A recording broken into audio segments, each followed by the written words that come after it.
The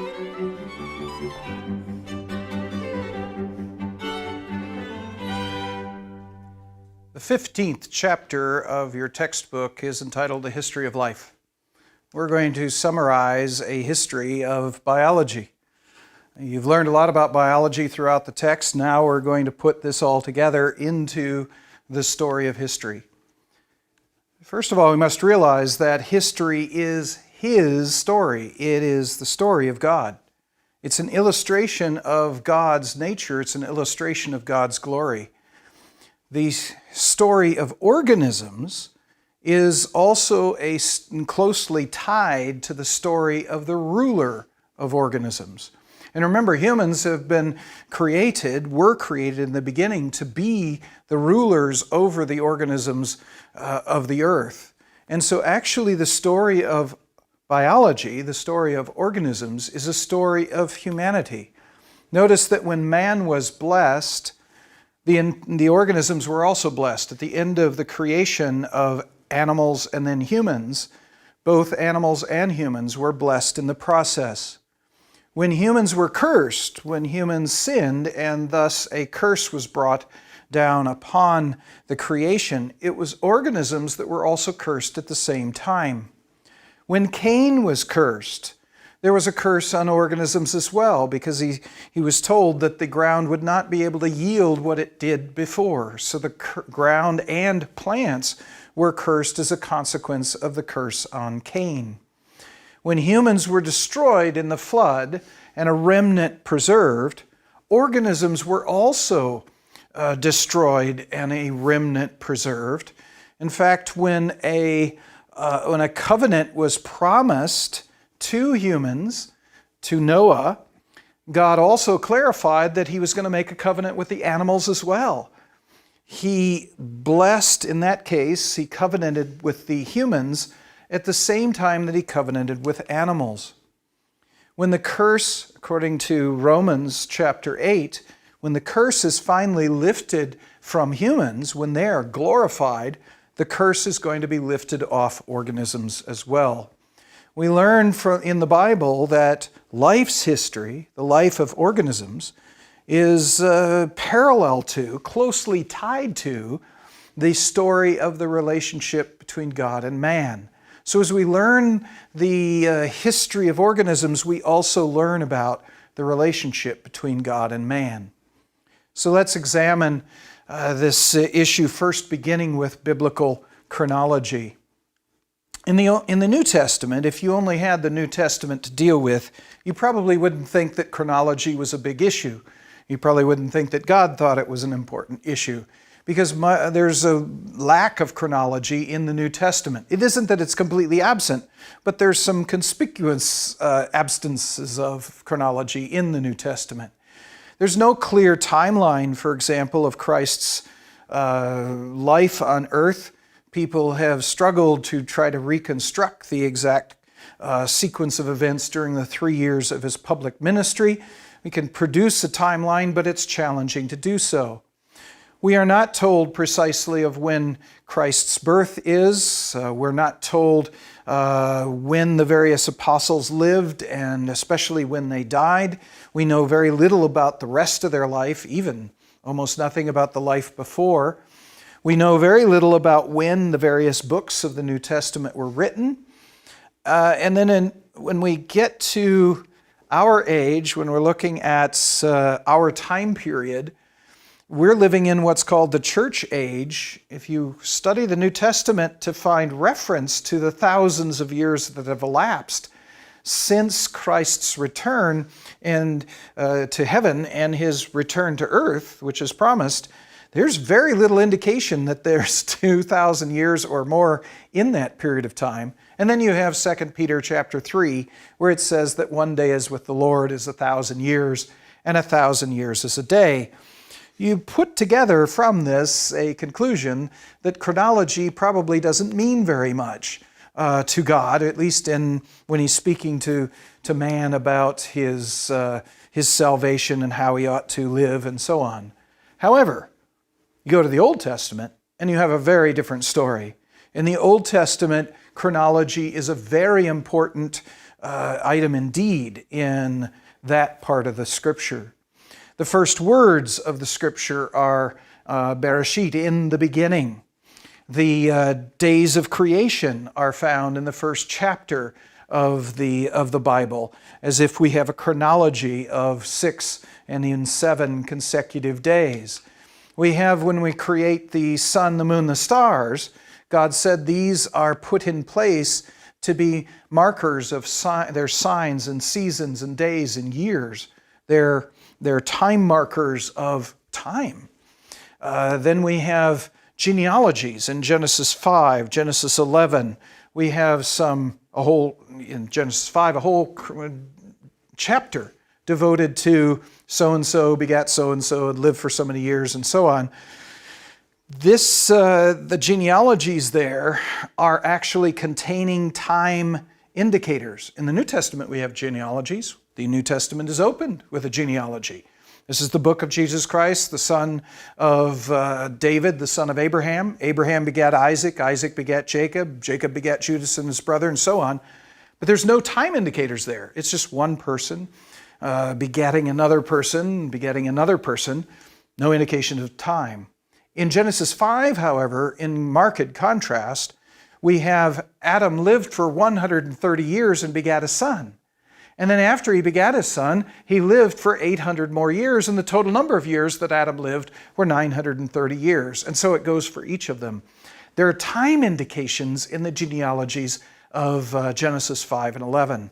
In fact, those particular genealogies are unique not just in the Bible, compared to the New Testament, but they're unique in the ancient Near East.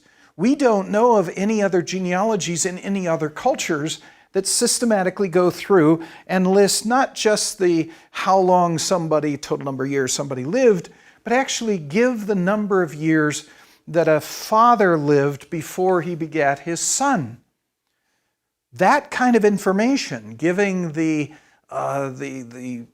amount of time the age of a father at the birth of his son, that we can use to build a chronology.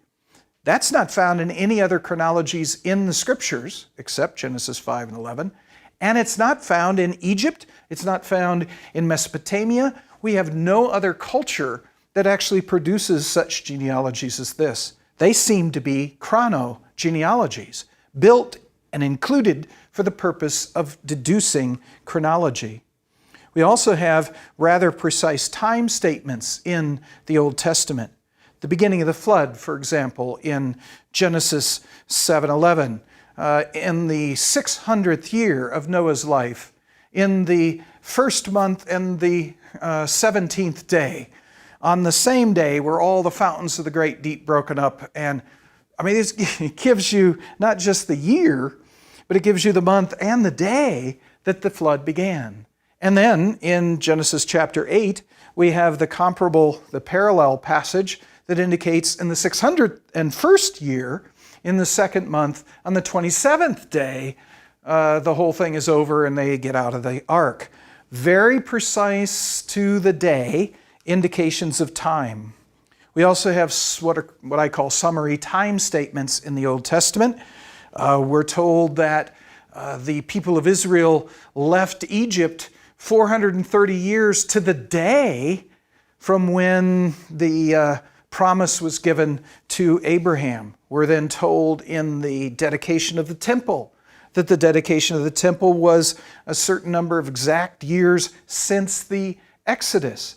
So there's indications of periods of time there that allow you to mark out time rather precisely from the creation all the way up to the beginning of the New Testament, the birth of Christ. You can produce a chronology from creation to Christ, which is actually rather accurate in the sense of the possible errors in there are only in the matter of a couple centuries from the biblical text alone. If we assume the biblical text is true, then we deduce that the creation is about 4,000 years, plus or minus a couple of centuries, before the birth of Christ.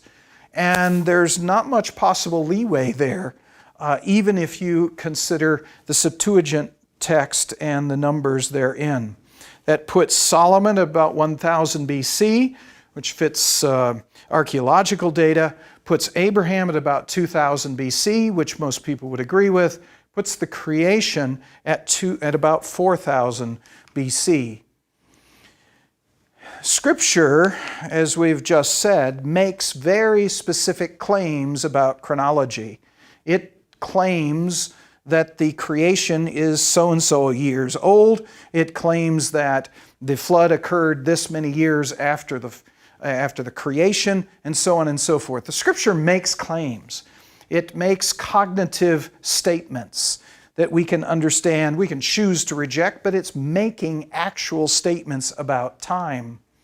In contrast, the creation about us makes no statements about time. You look at the moon, it doesn't tell you how old it is. It doesn't indicate how old it is. You go to a plant, you go to an animal, you go to a rock. No matter what you look at or listen to in the creation makes no cognitive statements. It doesn't say anything. It doesn't tell you how old the creation is. It doesn't tell you when it came to be. It doesn't give you a chronology. In order to develop a chronology from the creation, you have to infer it. You cannot listen to it or read it. You have to infer it. You have to take the data that you have in the creation. You have to make assumptions about history and then deduce from that how old things really are. In that case, you could easily be wrong about what actually happened, the assumptions that you make about those things, and so you could be seriously wrong about the age of things. There's a huge contrast here between Scripture that makes claims and the creation that does not. And if we wanted to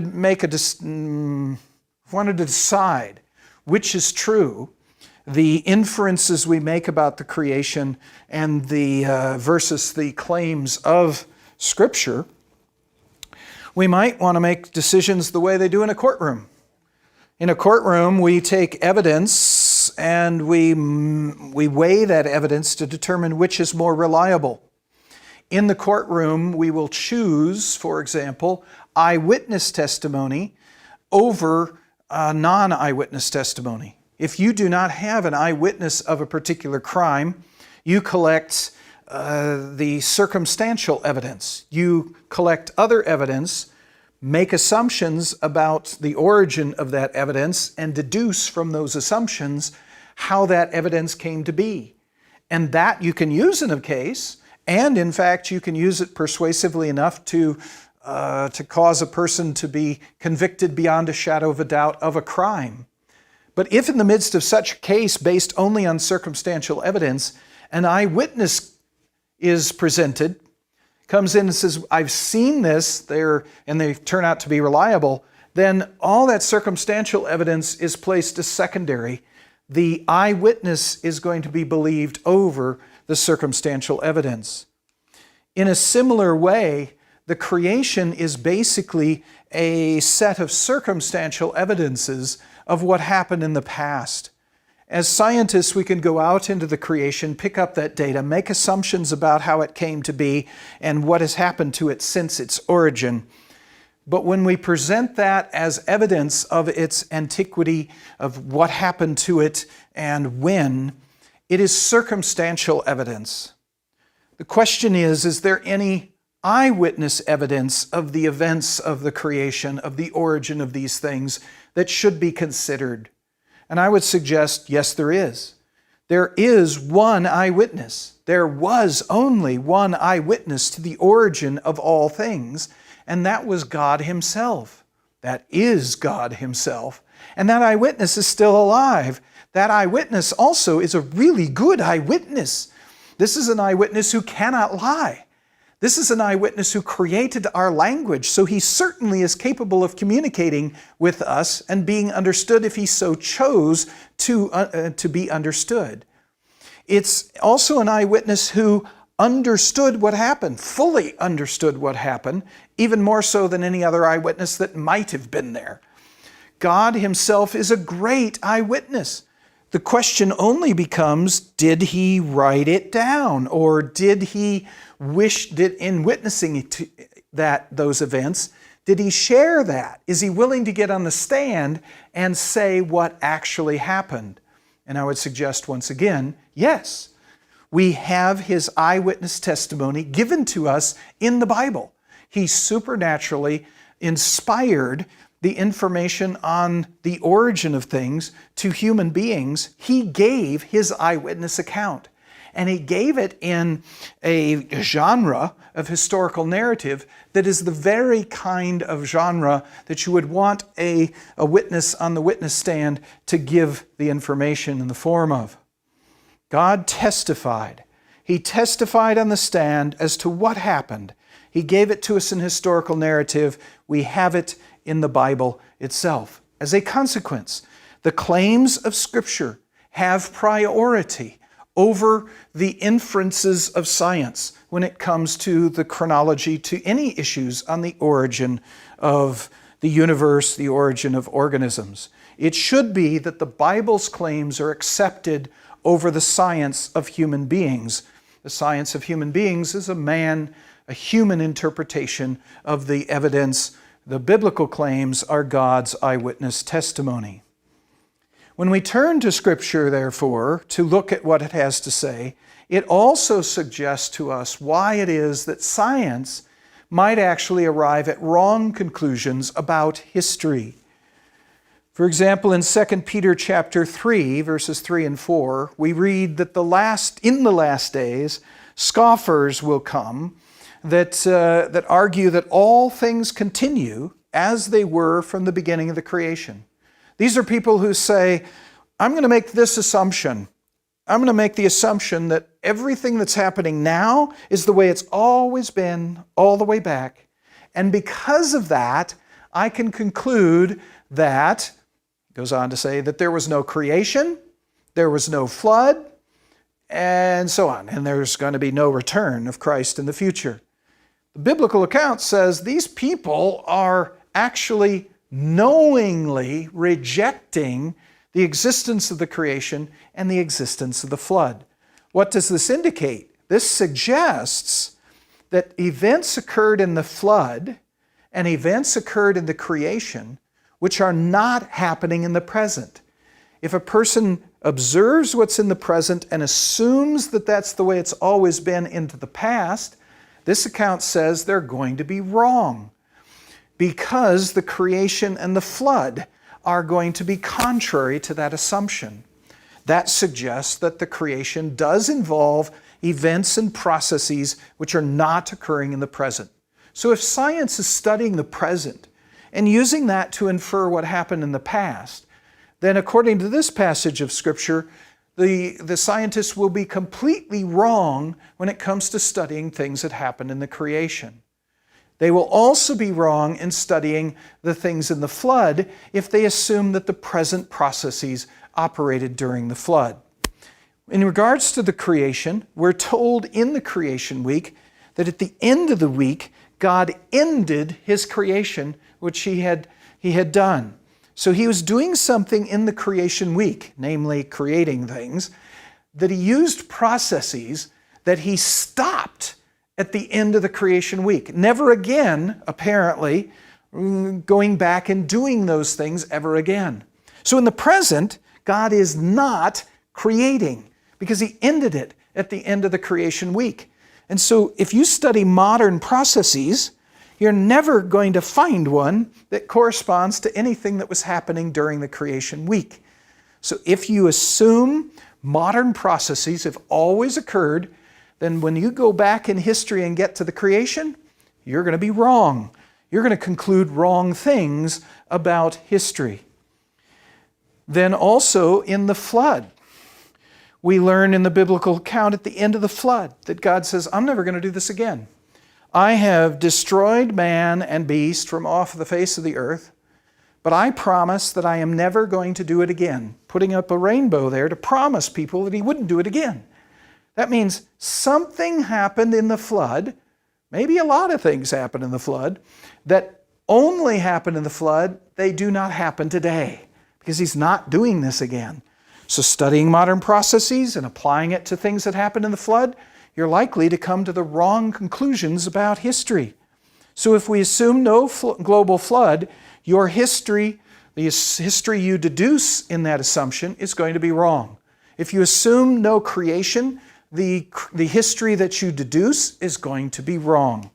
So looking at the Bible itself, you have reason to believe that science, without considering the claims of Scripture, will in fact lead to incorrect conclusions about history. When we turn to the specific example of radiometric dating, I think we've got a great example of how this plays out. Radiometric dating is a process used to date rocks and sometimes fossils, but mostly rocks. It's based on the fact that certain elements decay, break down into other elements, and they do so at a very consistent, constant rate in the present. So much so consistent is that rate of decomposition or degeneration, radiation, that they can be used as a clock. They can be used to date things very precisely if you make some assumptions. If you assume, for example, that you know exactly how much parent element, you got radioactive decay involves a parent element decaying to a daughter element. If you know the exact amount of parent, the exact amount of daughter at the beginning, if you know the rate of decay has been the same as it is today from that point to the present, and if you know that nobody has put some daughter in or taken daughter out or added, taken out parent or added parent, as long as you know all those things, if you know all that, then you can deduce the age of things in that manner. Radiometric dating, especially carbon-14 dating, fits the Bible quite well back to about 1000 BC. But then, beginning at that point, going backwards, it begins putting dates on things that the Bible dates at different values. In fact, it typically gets greater and greater ages as we get further and further back. Something is wrong with the assumptions that we make about radiometric dating that gives wrong ages. When we look at rocks that we think were formed in actually in the creation week, for example, got some examples here. We can use more than one dating method on a given rock. So here we have a rock, we can call it rock A, and I'm using actual dates from an actual rock here in this particular instance. Using the uranium-238 lead-206 method, we can get an age of in the range of 1900 million years or 1.9 million years. But the same rock, using lead-lead dating, gives an age of about 2200 million or 2.2 billion years. Use the same rock with uranium-235-207, you get about 2400 million or 2.4 billion years. Those aren't the same. Even when you consider the ranges don't overlap. These three different methods on the same rock give ages that do not overlap. What's going on here? Which one of the ages is true? I would suggest none of them are true. But the fact that they're not overlapping, they're different, suggests that something's wrong with radiometric dating. And I would suggest that it's the assumption that things haven't changed since the creation, that the modern processes have always been the same through into the past. This, I believe, is evidence that things have changed from the past and that you can't use modern rates of decay to understand how old things really are. Here's another example from another rock.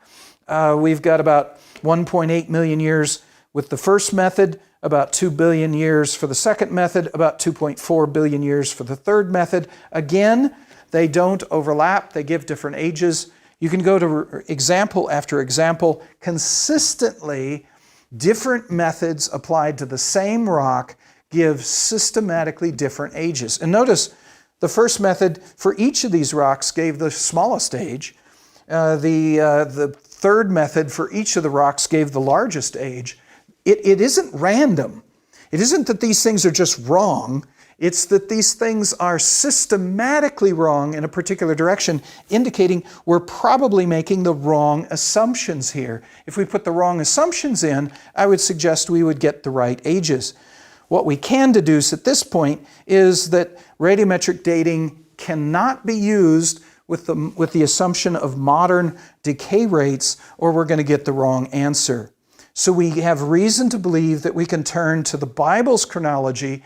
It is, in fact, the biblical chronology which ought to be considered and should be considered more reliable.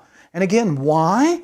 Because this is God's eyewitness testimony of what actually happened. It has precedence over any inferences that we would make from circumstantial evidence such as radiometric dating. Let us turn to Scripture to determine the history of life.